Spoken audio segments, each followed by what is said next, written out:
A week ago, I turned 57, and if I could go back to talk to my 20-year-old self and give him some advice, here are the 50 things I would say. Number one, work on your willpower. You'll never reach your full potential or outwork your rivals if you can't focus for long periods of time. This was true when I was younger, but it's even more applicable now with so many distractions fighting for your attention. If you can focus and work hard, you'll be miles ahead of everyone else. So why not use this video as a test for yourself? If you can reach the end without skipping and actually listen to everything I say on a deep level, then you'll be in the minority. Number two. So, at least as a high level tip, it seems reasonable. Um, Having willpower generally, I guess, is a good thing. He didn't really give any concrete examples, but I do appreciate how he leveraged it to help his YouTube video get seen. Two, become more of a producer than a consumer. I understand consuming content is key, especially if you learn a lot. However, you should always be trying to put more out into the world than you're taking. Otherwise, you'll end up robbed of your time and attention. Number three, be nice to people on the come up because you never know where they're going to be in the future. There have been countless times when I've underestimated someone's potential only to see them achieve incredible success later on. By treating everyone with kindness and support, even if you're unsure about their plans, you create good karma.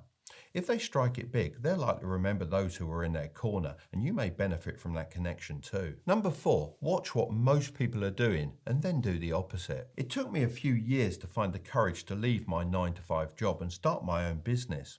I was comfortable with the routine of receiving a paycheck and accepting life as it was. However, when I built a staircase for a wealthy entrepreneur, I realized there was another path available.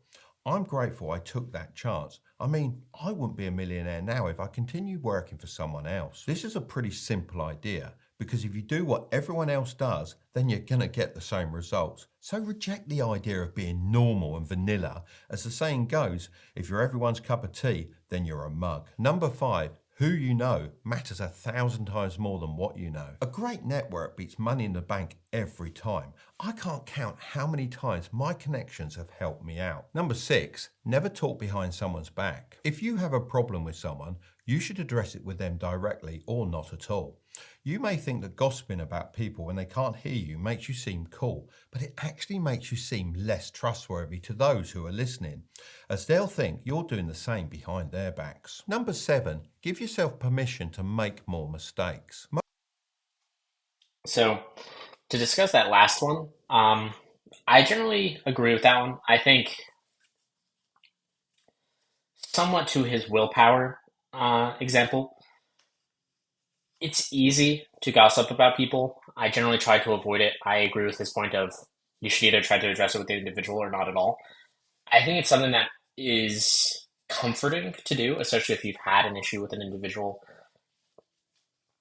I still do it. I'm not a perfect individual, but I do think it robs you of your time. And I think this is something that doesn't help you. I think in many cases, it's best to assume positive intent and maybe try to figure out what happened that led you to have a disagreement or a different perspective from that individual. I think you have a lot of opportunity to learn from disagreements with people or when people don't agree with you. Maybe you can understand their perspective, and maybe you take some of that perspective and you internalize it and then try to help yourself make more informed decisions in the future. But if you have a poor interaction, I find this can easily spiral. You can end up gossiping about somebody or something, and then you take something that was maybe a poor interaction or a poor instance of something for 10, 30 minutes, maybe an hour, and then maybe you spend hours and hours rehashing this negative experience. And so this can really rob you of joyful moments in your life. And I find that while it feels good in the moment, it can really drag you down as an individual over time because then you take something that was maybe negative for 30 minutes of your day, and then maybe that consumes multiple hours of your day as you tell multiple people. Maybe you rehash the same incident multiple times over the course of a week or a month. And really, you're robbing yourself in those scenarios. And it's not causing any harm to the person you disagree with, even if they did something that is truly bad or um, not good towards you or somebody else. And so that doesn't really benefit you in any way, but it can matter of factly hurt you if you continue to linger on it. Most of my success has come from my failures. I wish I knew this sooner. I mean, I enjoy skiing with my son, and I remember one year we competed to see who could fall the least. I won as Curtis fell over a lot. However, he improved tremendously, and now he's a much faster skier than me. This just proves that failure leads to improvement if it's embraced. So remember, if you never fail, then you're probably not trying hard enough. Number 8, make reversible decisions quickly. I actually picked this one up from Jeff Bezos, as he said, with a decision that you can go back on, your biggest risk is dragging your feet and not making a decision. However, when decisions are irreversible, slow them down, as the biggest risk here is making the wrong decision. So it's worth getting as much information as possible before taking action. Number 9, focus on one thing at a time. The truth is, there is no such thing as multitasking, just multi-failing. So give yourself time to focus on one thing deeply without distractions. Trust me, you'll achieve far more. So before he continues, I generally agree with that point. I think, at least in the technology space, we have a concept of like work in progress. And generally speaking, this is a thing that kind of references multitasking or the number of things that are on your plate at a particular time that you're trying to do. And generally speaking, as you increase this number, how many things you're trying to achieve at the same time, usually it slows you down because there's a lot of overhead. I think a similar concept that's a little bit more technical is like scheduling on like a computer. This is something that I think if you have ever interacted with, it has a common issue, which is any time that you're spending thinking about what tasks you're going to do is taking away from time of you doing those tasks. And so this is certainly an issue that happens and people have had to run into while working on schedulers for computers, which is at some point you have to do things that are good enough for prioritization and then just start working towards it. And so this I definitely agree with, but I do want to caveat in how generically he made that statement in so much as I think this is true like when you're sitting down. Like if you take a snapshot in time and you say like what you're doing right now, if you're doing one thing, that can be good. Like if you're listening to this video and trying to pay attention and trying to learn more, I think that's good. If you're also going to start like texting on your phone or something, you're going to be distracted. You maybe miss a lesson. But over the course of like a day or a week, I think that's not great advice in so much as I am a believer in basically like the compound effect and how everything that you can do if you work towards improving yourself and putting effort in, even if it's a little bit over a long span of time, it can really help you get ahead. And so in order to do that in a variety of areas of your life, like obviously if you're really good at one thing, you could still have a pretty terrible life, generally speaking. Like if you only focus on your job, for instance, that could be an issue. If you only focus in on enjoying your time, but then you're not focusing on things like your job or other aspects of your life and improving yourself, that could probably lead to a less than satisfactory life in the long term. And so I do think we should be actively trying to improve a variety of aspects in our lives over the course of time or in a single day. So I just wanted to add that caveat of I agree at a single point in time, you should try to maximize the one thing that you're working on. It'll allow you to be more effective at that thing and allow you to do it faster and move on to doing something else. But you should definitely be mindful of trying to improve yourself in a variety of aspects, not just one. 10. Don't be the best, be the only. You can do this by learning seemingly unrelated skills and combining them together. Steve Jobs is well known for mixing his love for calligraphy and design with technology and creating Apple as we know it today. He was the only person doing that at the time. This is one of my golden pieces of advice, and after every 10 bits of advice, I'm going to drop another one of these. Number 11, if you don't like something, then change it. If you can't change it, then change your attitude. Never complain. I used to be a bit of a complainer, but as I've gone through life, I've realised that 80% of the time, no one cares about your problems, and 20% of them wish they had them in the first place. Even if your whole world is crumbling, Complaining won't do anything positive for you. I'm not saying you can't express your feelings, however, it's important to remember we all have our own problems and not many people care about fixing yours. Number 12, work smart, not hard. As I've grown old and grey, I've seen the birth of lots of revolutionary technology like colour TVs, the iPhone, and artificial intelligence. The crazy thing is, a lot of my generation aren't like me and choose to reject it, which makes working smart very difficult. But for you tech-savvy youngsters, working smart and building a business has never been easier. I mean, take a look at this for example. One of the hottest businesses at the moment is e-commerce, as it's infinitely scalable and provides geographical freedom. But building a website requires either a unique skill set or money to pay somebody else to do it for you. But with Build Your Store AI, you can get a fully custom Shopify store built completely for free in less than 2 minutes. Here's one I made earlier. As you can see, all I had to do was select the niche of my store, pick some images that worked, and then let AI take care of the rest. The website even comes with winning products and ready pages, like policies and returns. Of course, this is all fully customizable, but it's a great starting point and perfectly sums up working smart and not hard. I'll leave a link in the description below if you're interested in selling products online and having a free website built for you. The link also gives you access to a special Shopify trial for $1, so you can launch your business risk-free. Number 13, assume you can learn something from everyone you meet. I'm not afraid to admit that in my 20s, I was a little bit arrogant. I thought I knew everything, but looking back, I now realise how much more I still had to learn. I'm very aware that in 10 years' time, I'll look back at what I currently know and probably think the same. Even at 57, I'm still learning new things every day. So if I were you, I'd just skip the arrogant stage and be open to learning new things, even from those younger than you. Number 14, never disrespect your elders. I know on the surface, we might seem boring, but us older people have been through a lot. Our experience can probably help you avoid many mistakes if you take the time to listen. However, if you disagree with something I say, you don't have to follow my advice. All I ask is that you listen with an open mind and then make your own decisions. Number 15, don't be afraid of change, embrace it. I started a chain of radio-controlled model shops in my 20s, and the goal was to expand all over the world. However, when the internet was created, that all changed. Suddenly, more and more people were shopping online and my shops were suffering. I could have just given up. However, instead I embraced the change and started the e-commerce side of my business and started making more than ever before. There's a famous quote that sums this up quite well, and it goes like this. Once a new technology rolls over you, if you're not part of the steamroller, you're part of the road.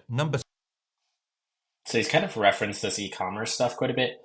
I hope this isn't just like a veiled attempt at promoting his e-commerce business hidden behind some phrases that he has here, but we'll see if this continues. 16, live in the moment, not on your phone. Make the most of every moment. You don't need to capture everything for social media. Focus on what's happening right in front of you, especially when it's something you might never experience again. I didn't realize how many last times I went through without knowing it.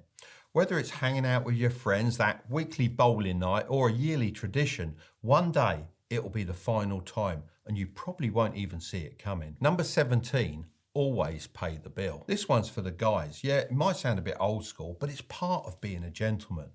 Paying the bill is just a small gesture that shows you care. And no, it's not simping unless you're always doing it and getting nothing back. Number 18, say no. It's starting to feel like somebody else wrote the script for this individual and potentially even these lessons learned. Because there's a lot of like lingo from younger folks here that I doubt he has just naturally encountered on his own. And a lot of these things feel like random things that you'd get on like BuzzFeed or something like that for recommendation advice. So I think I agree with some of the points here, but I feel like some of these are just random slogans that he's found online more so than like actual lessons learned. And also like the fact that he has 50 of them is questionable. I don't know if I think the premise of his video is if he was talking to like his younger self, or more presumably he's trying to share his knowledge with somebody who is younger at this point in time. 50 lessons is a lot. I feel like 5 lessons would probably have done it. It does seem like there's some repeating here, so we will see where he takes it, but I'm definitely a little hesitant after some of these moments that I've seen already. Know if you genuinely aren't ready. It's okay to admit when you need more time or aren't quite prepared to take something on. Sure, people love to say fake it till you make it, but if you can't close that knowledge gap in time, it's smarter to turn it down rather than risk being in over your head. Number 19, present yourself in the way you wish to be perceived. It's important to think about how you want to come across to others and then make a conscious effort to present yourself in that way. This includes how you dress, how you speak, what you post on social media, and even how you carry yourself. Think of it like building your own video game character from the ground up. Number 20.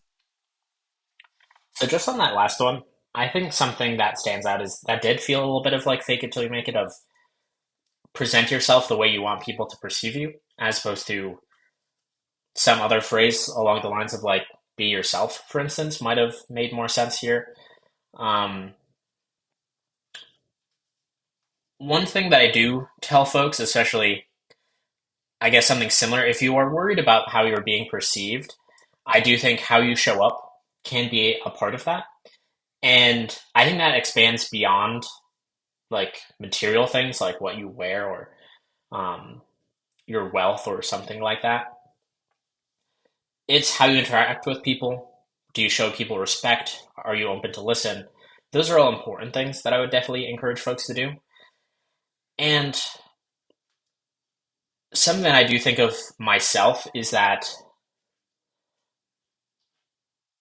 how people treat you is in some ways related to how you allow yourself to be treated. And I think this is something that, while I generally like to assume positive intent, this is something that can spiral out of control, especially if you have an individual who is still learning in how to interact with other folks. I wouldn't necessarily say that they have bad intentions, but everybody's on a journey in my mind from wherever they are to hopefully a better version of themselves in the future.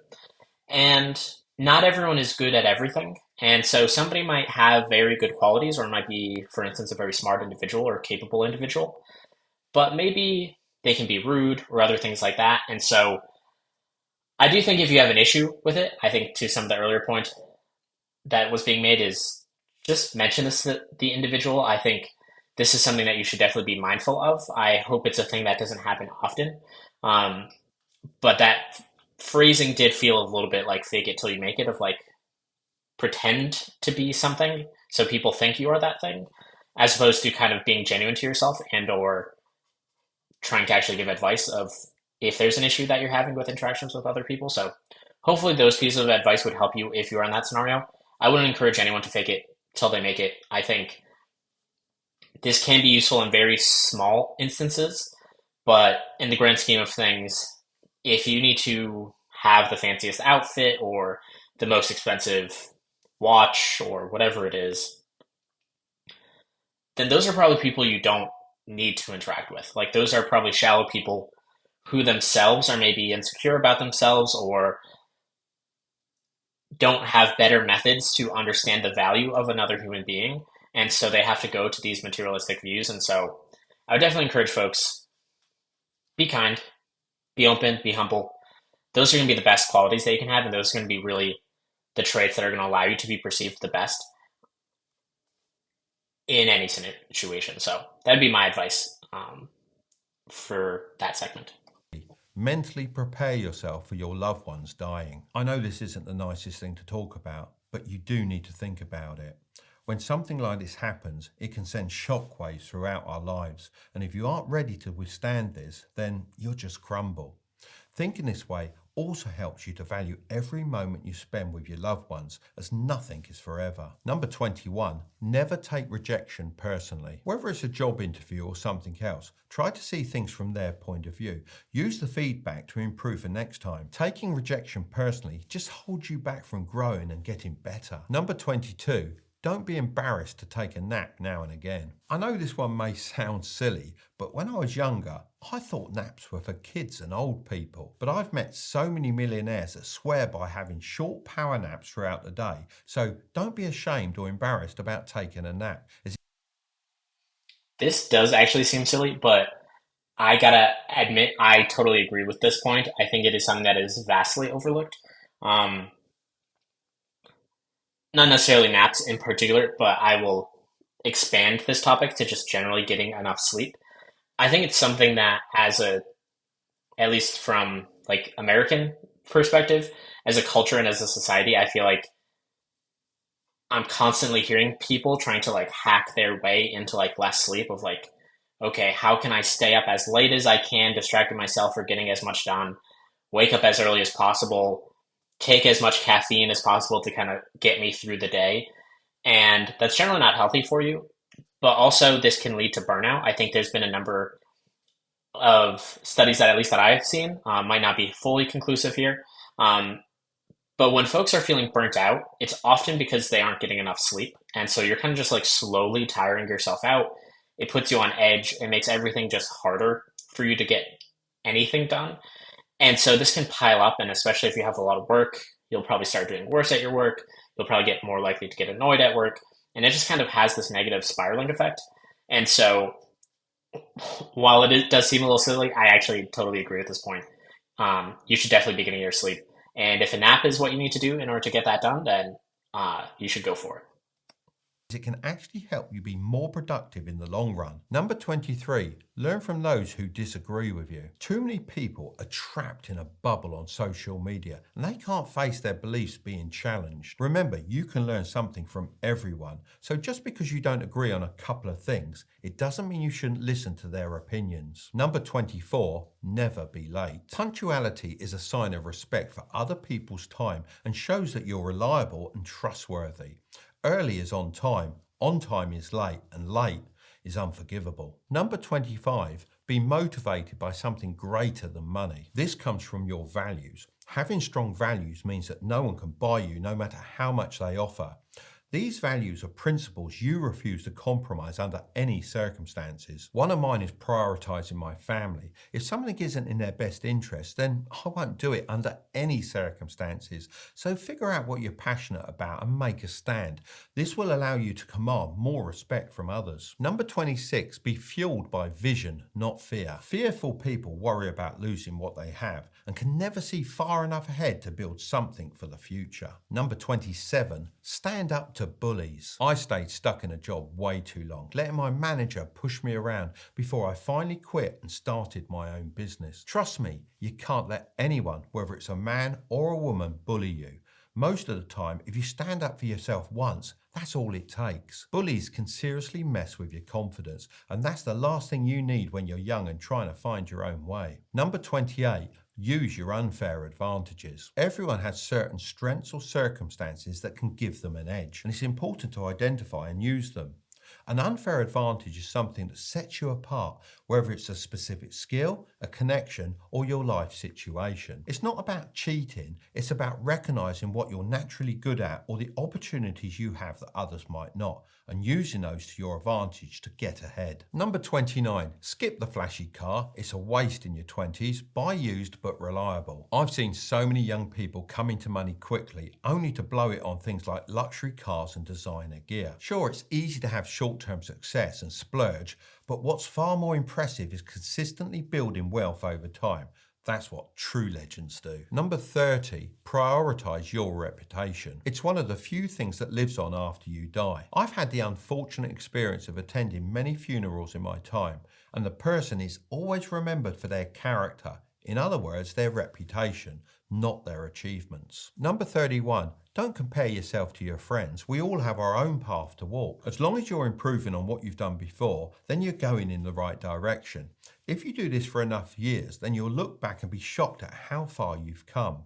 It's all about taking those baby steps and not getting distracted by what everyone else is doing. Number 32, don't let a bad day turn into a bad week. It takes less than 5 seconds for someone to ruin your day, and if you're not careful, that can spiral into a whole week of negativity. It's important to let it go so you don't miss out on all the good opportunities that week still has to offer.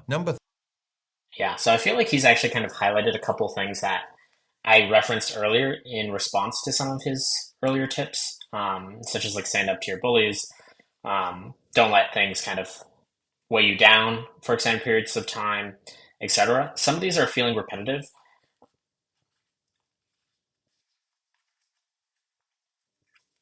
Overall, I do feel like some of these things can be useful. But at least from my personal perspective, some of these are very hit or miss, and there's a lot of repetition, some type of like rephrasing of the same thing, but in a different way or from like a different lens. Like the try to learn from somebody who you argue with sounded very similar to there's always something to learn from everybody. That basically is the same lesson, just said a different way and just kind of reinforcing it. And so we'll see where this goes, but it does feel like this almost gives me a sense that he kind of was, like Googling top advice tips or just like watch like the top five most popular like TikTok advice videos and just like added them all up together and was like, boom, I'll put my name on it and say that as my advice. So this does seem like a lot of repetitive advice, and it does come across a little disingenuous to me personally. Um, if you disagree, I would love to hear that in the comments. But just due to how much is being repeated and how generic some of this advice is, I know for myself, I tried to seek advice from others. And if you ask people like lessons learned, sometimes they can be like very odd or very specific, or they'll be very high level that encompasses a lot of information. Like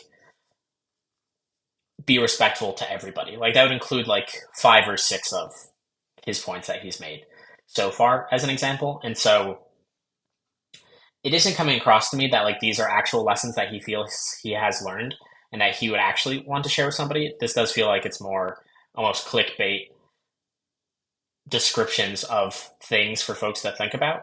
Um, but some of these you can learn from, and I think if you are also disagreeing with some of this advice, I think now is a great time to practice some of what he mentioned earlier of like trying to listen from somebody you disagree with. Maybe there's nuggets of knowledge. I know there's a few points that I definitely agreed with, um, but it doesn't seem like I'm going to be 100% aligned with this individual for the 50 piece of advice he's going to give. 33. Always pay off your credit card. I had to mention this one because it's so important.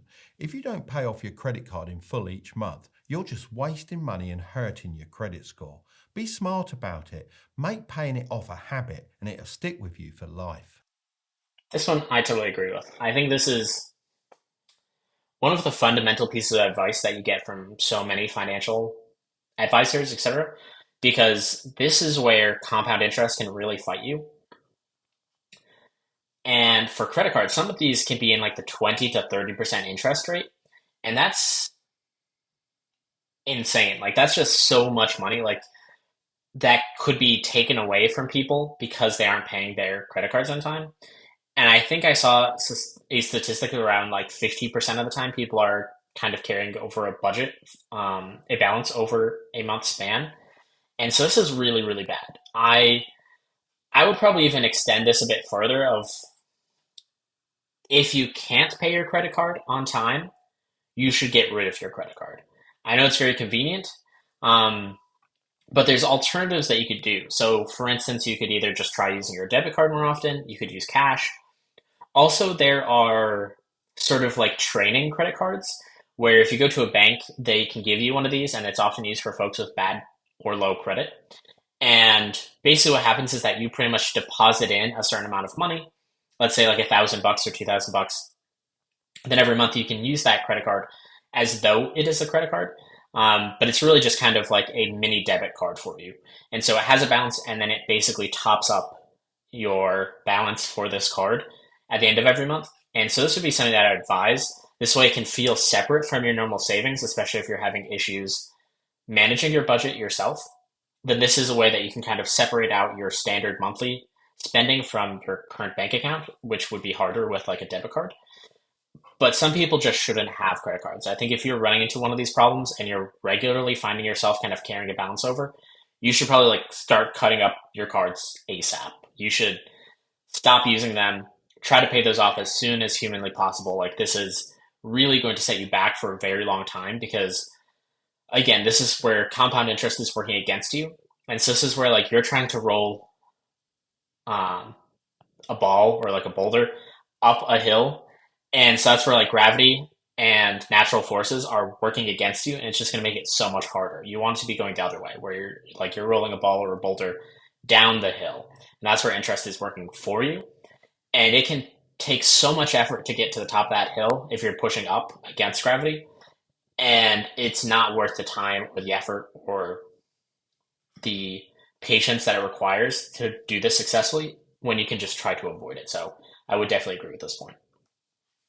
Number 34, any job is better than no job. Being out of work can really take its toll on you mentally. So if the only position available is washing cars for $10 an hour, go for it. It's not just about the pay. It's about getting out there, interacting with others and boosting your self-esteem that comes from showing up for a job. Who knows, you might make some mates. I still have a friend I met during my car washing days 47 years ago. Number 35, never buy an investment without doing your own research. I've seen so many people lose money on poor investments, and usually it's because they didn't take the time to look into it. Make sure you do your homework. Even if you think you might miss out on something big, if someone is pressuring you to invest, that's often a red flag. Number 36, being a great storyteller can get you anything you want. Knowing how to tell a good story is such a game changer, whether you're just hanging out with friends or trying to impress a future business partner. A great story grabs attention, makes your points stick, and helps you connect with people in a more real way.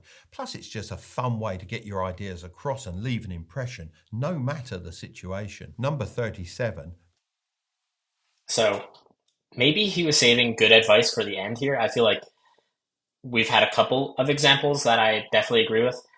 To elaborate on that story point, something that I tell folks who work for me, especially like managers or other leaders, is I don't say story, but I say narrative is my version of this. And so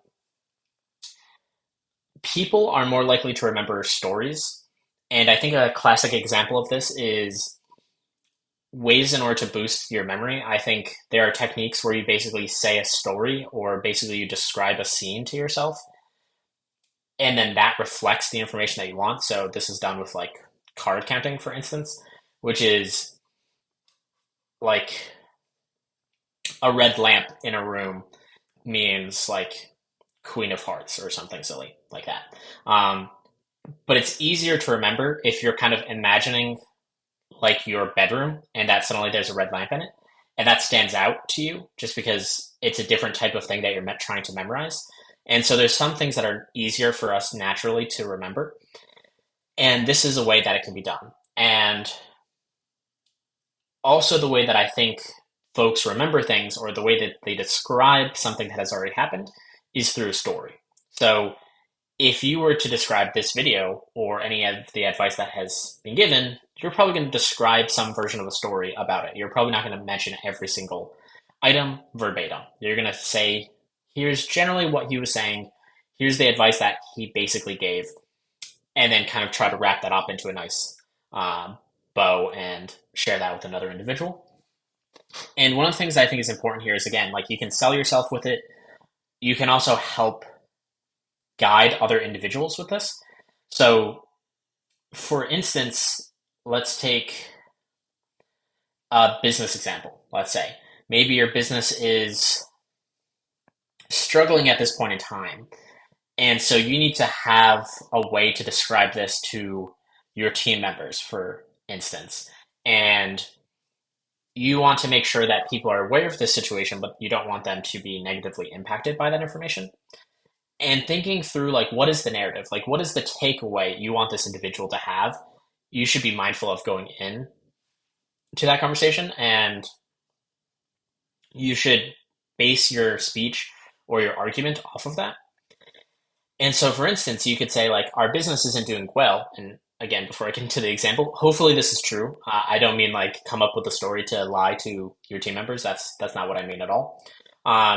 But there's different ways that you can portray it. Like you can say, we're struggling right now, and this is going to be the start of many months of struggle, but there's going to be a time where it's going to shift into our favor. And so while things are not fantastic at this point in time, we're going to have to hunker down. We're going to have to figure out how we're going to get through it. But I believe that we can. And that could be the story that you say. You could also say something else like, things are tough right now, but it's because we did a lot of investment. Like we made a lot of investments in our future as a business. And therefore, right now, this quarter, this half a year, this year isn't doing well, but we have set ourselves up for success next year or next quarter or whatever the time frame is. And those are different messages. And this is where you should make sure that you're being mindful of those. And I think that can actually help you out in quite a bit of scenarios, including like interviews, sales pitches, etc. Because really the entire premise is you should be thinking through what is the point of what it is that you're telling this other individual. Are you trying to get them motivated about the future? Are you trying to highlight your strengths? And this is where you should try to think of the totality of what you're saying. And this can really strengthen your argument or your speeches or your interactions with other individuals. Don't live your life for others. Don't let haters dictate your choices or make you shy away from doing what you truly want. If friends or family are pushing you into a career you're not passionate about, take a moment to think about your situation. You don't want to end up in a job you despise for the rest of your life. Focus on building and living your dream life instead. Number 38, have a solid paycheck routine. Firstly, use 50% to pay for your needs. This is your food, rent, and electricity. Secondly, save 20% in a high interest savings account. This is your emergency fund. Thirdly, use 30% to pay off any high interest debt. This is your credit cards and car finance. Fourth, once you've paid off your debts, use 25% to invest in a Roth IRA or a stocks and shares ISA. This is to grow your wealth. Fifth, put 5% towards some risky plays like starting your own business. This is your chance to make some fast money. Number 39, it's not the end of the world if you don't have everything figured out. Everyone is winging it to some degree, and it took me over 20 years to realise this. Most people are just navigating life as best they can. I used to think I was at a disadvantage for not attending business school or even university, but as I've met more people over the years, I've learned that we're all just doing our best, learning and failing every day. You'll never reach the point where you know everything, so it's best to start as soon as you can and just figure it out as you go. Number 40. Retirement might feel like it will never come, but it will. Start investing for it now. I know a lot of YouTubers are saying investing your money is not worth the time, as you'll only get 8% per year. However, they aren't looking at the bigger picture. Of course, it's important to make money quickly, but it's equally as important to let some of it grow passively for your retirement. So I think that was a reasonable point overall. I would elaborate on that one as well to like I would personally probably extend that out to say just generally investing in your future. It doesn't necessarily have to be retirement. I do think a common argument that is made like for retirement, for instance, is like no day is guaranteed, and so you should live your life for the moment. And while I think that there are values and lessons to be learned from that sentiment, I also think that generally speaking, statistically, you're probably going to be alive tomorrow. You're probably going to be alive next week for the vast majority of people. That's probably going to be true like 99% of the time. And one of the things that you can do for yourself is to invest for your future self. And that could take shape in a variety of ways, one of which could be retirement, as he was mentioning. But some of them could be investing in your education, could be investing in like your health. There's a variety of ways in which you could do this, maybe investing in your relationships. There's so many ways that you can try to better yourself or your situation little by little every single day. And that's really one of the big pieces of advice that I try to give folks is just make the best out of your situation every day. And I think that's really going to benefit you because one of the best things that you can do is your future self is just going to be you tomorrow. And another way of saying that is you today is, or the situation that you're in today is based off of what your past self did. So what you did yesterday, what you did a month ago, what you did a week ago, a year ago, whatever it is.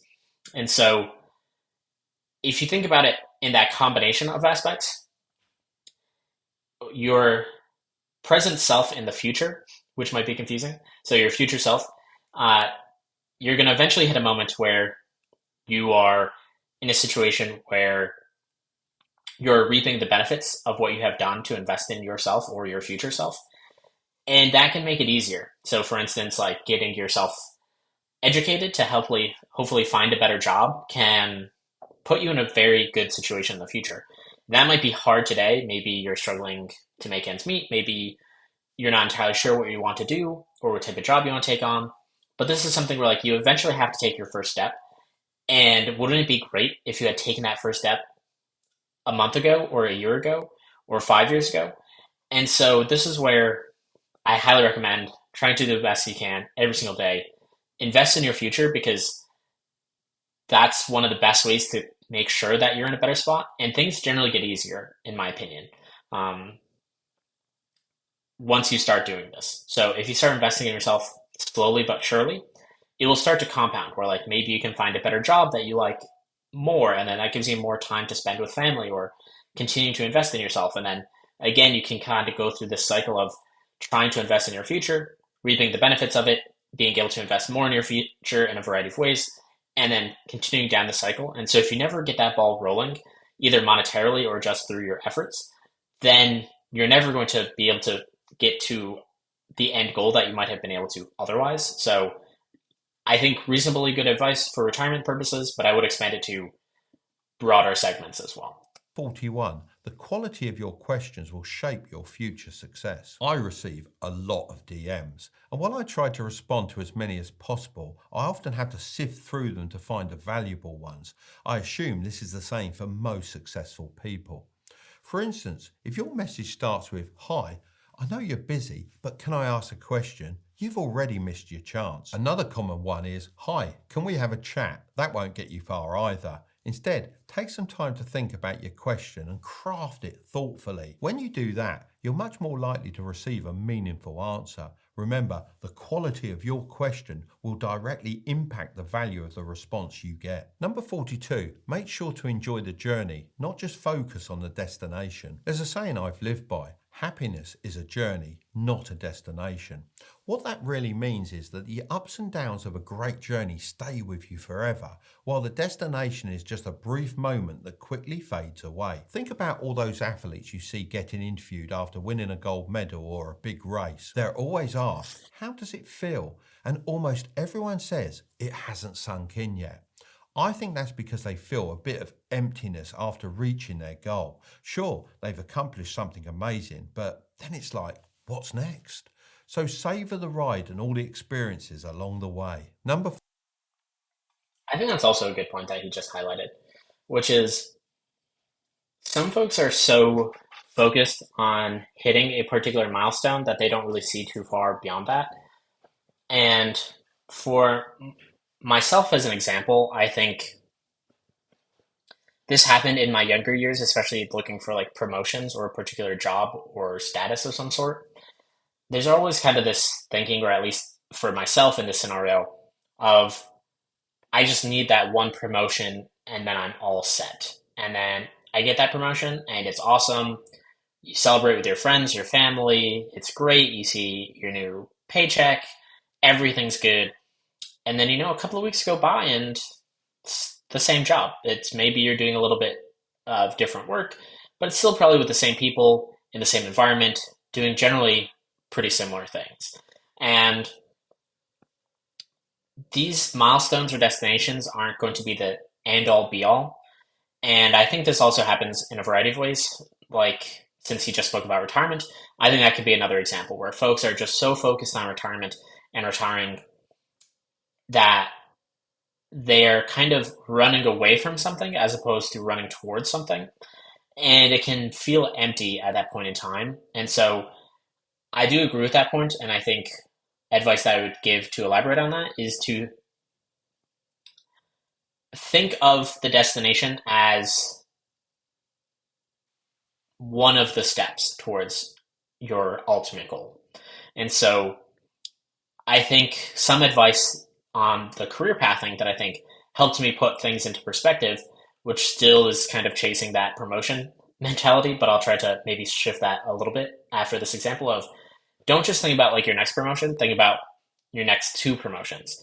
And that can change your mentality of, well, are you in the right place at this moment in order to get two promotions?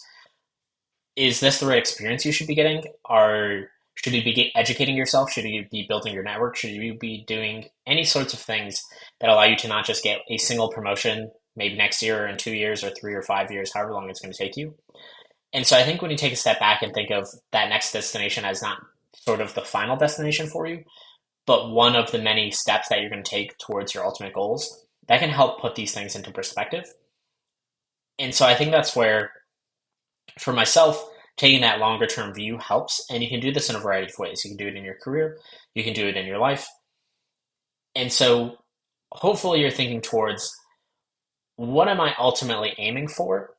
And sometimes we can substitute thinking about these things and reflecting on ourselves and our life, generally speaking, and try to attribute a lot of our aspirations and our desires towards a particular goal. Like, oh, if I was able to buy that car, or I'd be able to date that individual, or get this promotion or this title, or work at this company, or whatever it is that you kind of have in mind, you can sort of put a lot of emphasis onto that goal and think, then my life is complete.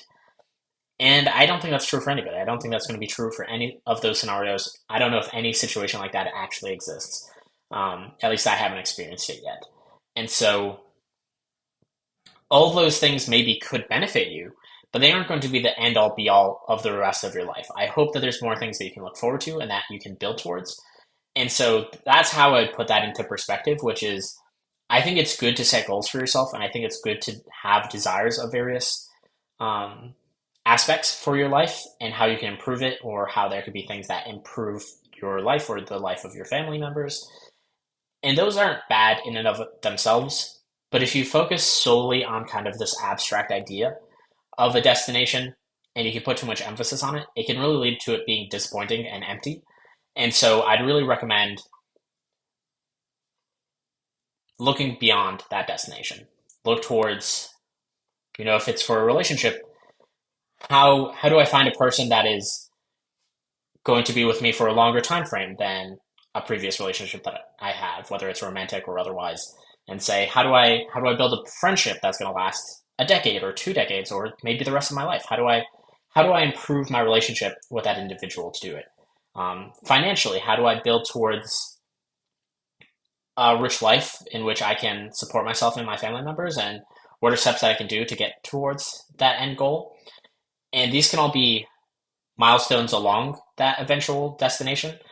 But if you put too much emphasis on a single point in time or a single aspect, you can get to this empty effect.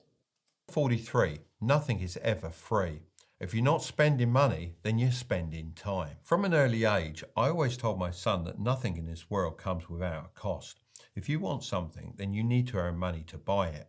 He would often argue with me about things he saw advertised as free, and I'd explain those offers often end up costing you the most. That's because if something isn't costing you money, it's likely costing you your time. You've probably heard the saying, time is money, and it couldn't be more accurate. When you're young, you tend to think you have all the time in the world, but you don't always value it enough. Don't waste it, because before you know it, you'll be 57 reflecting on your twilight years to come. Number 44, stop waiting to be inspired and just get on with it. Inspiration can be pretty hard to come by sometimes, but sitting around waiting for that aha moment can really slow you down. Instead, just start taking some small steps towards what you want to do. You might be surprised once you dive in that motivation can kick in and make things flow. So don't overthink it. Just get going and see what happens. Number 45, work hard now for an easier life later. Take it easy now and face the consequences. Life often feels like it's turned upside down. When you're young, all you want to do is party, travel and have fun, but you usually lack the funds to do so. Then, as you get older, your priorities shift towards wanting security, stability, and enough money to enjoy a comfortable retirement. You may eventually achieve that, but it often comes after years of hard work, pushing yourself until retirement at 67, and sometimes not living long enough to enjoy it fully. If you put in the effort in your 20s and resist the urge to follow the usual path, you can lay a solid financial foundation. This way, starting in your 30s, life can become a lot easier. I did just that, and it's been an amazing journey. Number 46, tackle the tough tasks in the morning. He says when he's filming at 5 p.m. Well, it's been a long day, but I enjoy it. I'm a big believer in making to-do lists, but I used to approach them all wrong. I thought it was about checking off as many items as possible, which often meant I'd do all the easy tasks first. While this might have looked impressive, it left the harder jobs lingering. Years ago, I shifted my strategy to prioritize the difficult tasks first thing in the morning. This way, I knocked them out when I was most productive. And the best part is that once those 2 or 3 tough jobs are done, finishing off the easier ones in the afternoon becomes a breeze. Number 47. The name of a university means absolutely nothing. Seriously, don't stress over what uni you go to or rack up debt just for a fancy name. At the end of the day, it's what you learn and how you apply it that really counts. So I think I agree with the general premise that he's making here on the university name meaning nothing, of like the actual education that you get is far more important. So I think that's probably how I would phrase it, is the name of the university isn't the most important aspect. Obviously, like you said, going into debt may not be helpful for you, but at least being in a career and an environment where education is seen as a requirement to do that work, I can't deny the fact that names of the university certainly help you. I would say for myself, I've been at a number of employers where, at least for like American universities, they will literally do their first draft of screening as like who has gone to MIT or Harvard or some other prestigious college, and then they won't even look at people until they finish that list first. And so it certainly does do things for you. And I think saying otherwise would be either disingenuous or potentially ignorant, depending on where it is. I think if you're not going to use your degree for your career, then I think that is a very good point. But I do think even having those names will likely benefit you in the future.